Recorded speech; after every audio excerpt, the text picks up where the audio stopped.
Okay, good morning. Good I- morning. I'm here with Charlene Thompson.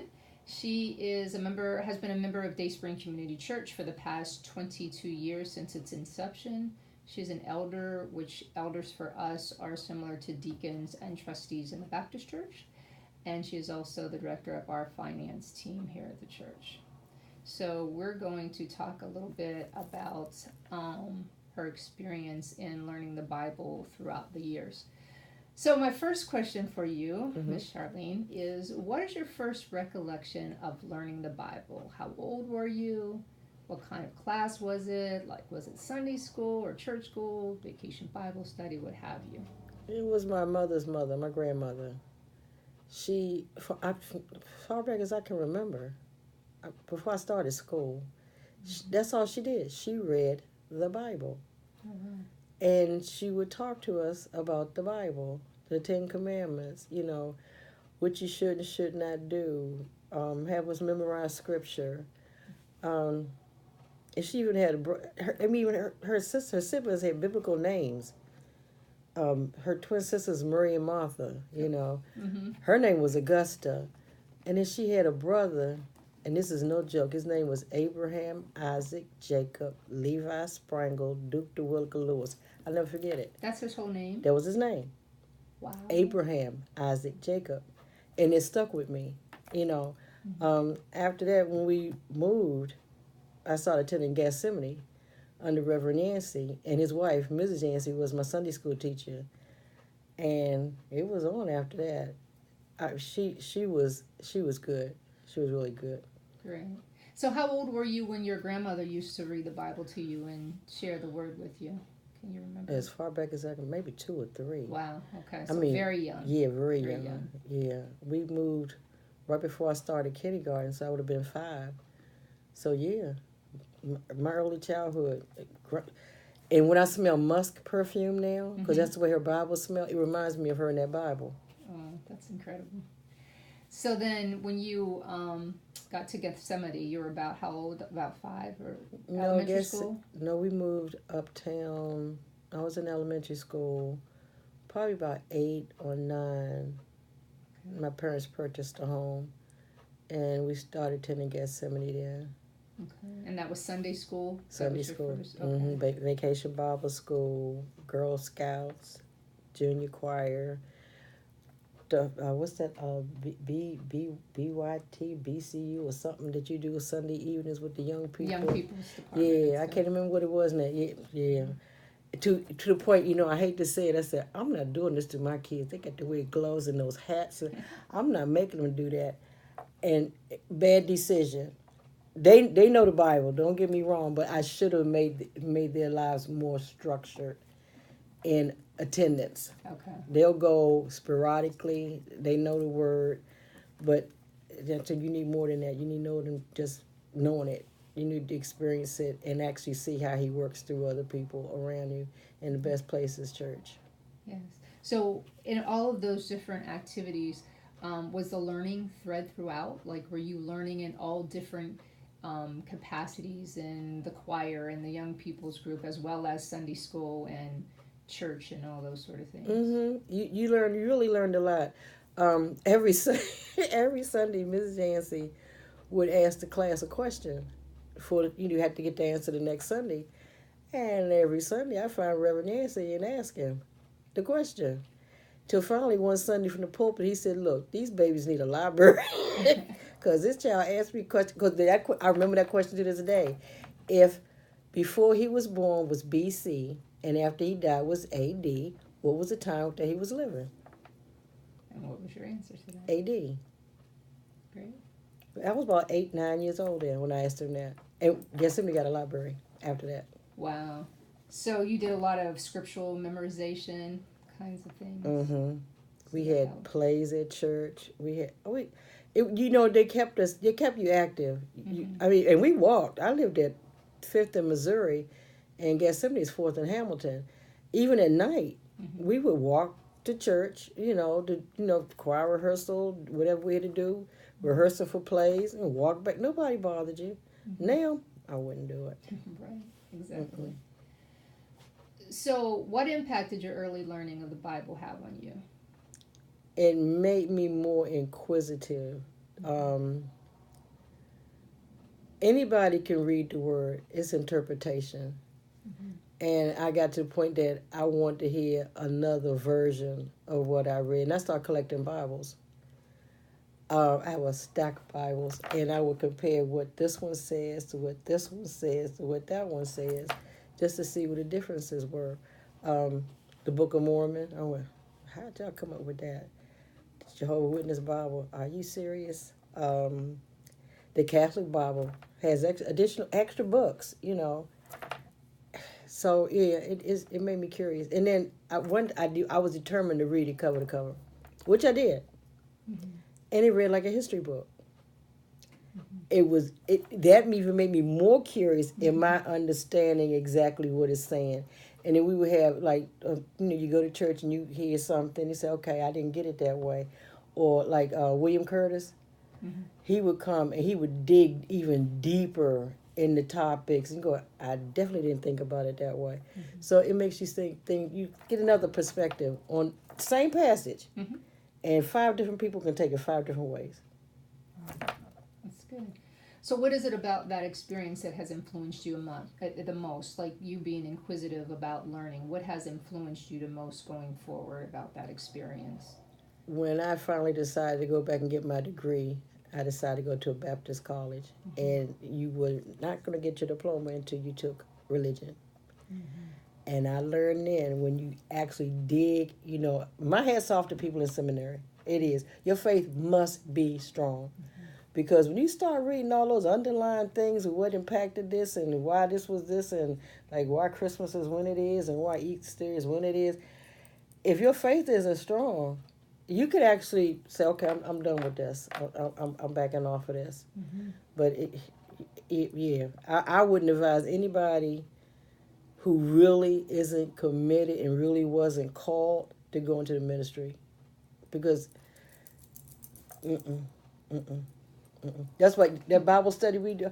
I don't want to go to seminary. This woman is deep. I want the easy stuff. I'm on. You're funny. So when it comes to learning the Bible now, what is most important to you? The historical perspective now. It is like the woman at the well. You read it. You read it, and they say what hour it was. No, well, you okay. Until you know exactly what hour that was in relationship to the heat of the day. Well, I never thought about it like that. She went to the well to get some water. He was there. Okay, cool.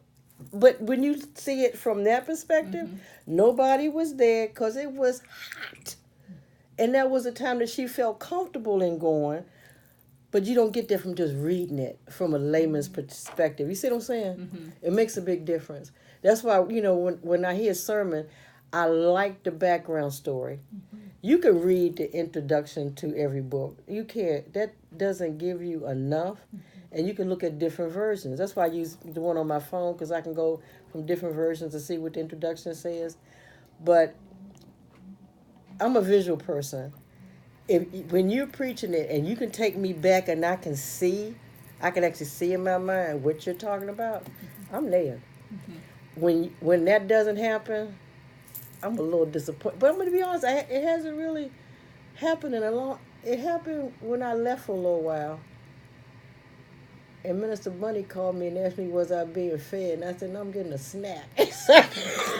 I came back. I wasn't getting a visual.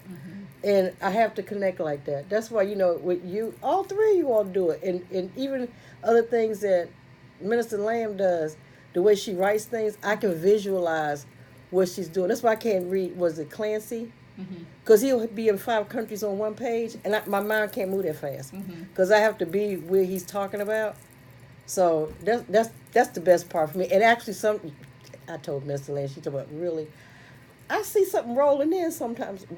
Almost every, when you see me take my glasses off, I see something rolling in, and to me it's the Spirit coming in. He's actually present, so I know this is going to be good, and I just can't wait to hear the background story, and the word, and the quotes that you all do, and the stories that you tell. Why it clicks with me. good. It really it helps. It's good. Yeah. Which was my next question. How do you learn best? Things to consider. Are you a visual learner, auditory learner, kinesthetic, hands-on kind of learner? So you've spoken a little to the fact that you have to formulate the picture in your mind to be able to visualize what's going on. Is that also true with things being put on the board, or PowerPoints, or little video clips? Do those all help to bring things to life? They help as long as the person speaks to it and not from it, because I can read it, Right. and that irritates me. It to the point that I can't. Sometimes I shut down and I turn off because I can read this. You know, you put it together. You know what's behind this. Tell me that part. I can go home and pick up this other stuff. You know, at my leisure. So maybe I'm too hard on that, because when I was working, my employees would do presentations. I said, I can read that for myself. Tell me something else that's not on that screen that ties into that. That'll help. You know, people, they'll come away with something. So. Were you a part of either of the 2 home studies that we did with the videos? With Not a Fan was one of them, and then the other one that Reverend Walker did after that, and I can't think of the title of that, because that was kind of gives you the effect of the visual. It's like an actual video, kind of like a quick little movie, and then there's question and answers and discussion in between. Would that be something that you think would be captivating for you? It sounds interesting. Yeah, that does sound interesting. But I wasn't a part of that. Okay. You know, becoming an elder, it wasn't the first time I was asked. I don't like to be in church politics. I come to be fed. Not that I won't help, but I used to be a greeter, because they needed greeters. But hospitality is not my thing. So I'll go in and help where it's needed, and when others come in, I'll step back and do something else. So wherever there's a need, I try to fulfill it. But the political side, I don't like that part. I really don't like that part. But I'll be okay. I understand. So, in what type of format do you learn best? A traditional classroom style, round table discussion, group discussion style? Or lecture? What's the best way for you to learn as a student? I'm a combination. I like to lecture, and sometimes I actually want to raise my hand and ask y'all something while y'all. I'm serious, and I say, Charlene, please try to remember. But I don't want to write it down because I won't hear while I'm writing. I can't. That part I can't do. I could do it when I was in school. I could take notes, but now I'm so into what you're saying that I don't want to distract myself and miss something. Because who am I going to ask? If it perked my ear up, it might not have perked my mother's ear up or Brenda's ear, because they sit near me. So I try not to do that, and I say, can I remember this when service is over? And 99% of the time, no, I don't. But I want to know at the time. You don't have, when I do like this, I could won't put my hand up. Oh. I understand. That's the inquisitiveness of you. Yeah. Which is a good thing. My suggestion might be that you get the CD. If it's one of those kind of real powerful and you have a lot of questions, get the CD and maybe listen to it later. And see, Okay, and I you didn't can think jot down about some that. questions and may have an offline discussion later or something like that. I never thought about that. That's a good idea. Will give you one for your leadership. Yeah, I never thought about that. Okay, I'll start doing that. What's important to you regarding learning the content? We did talk a little bit about your learning style, but what is really most important to you? You spoke to a few things that you don't like, but really, what resonates with you? What's most powerful for you in the learning experience? Something that I can relate to.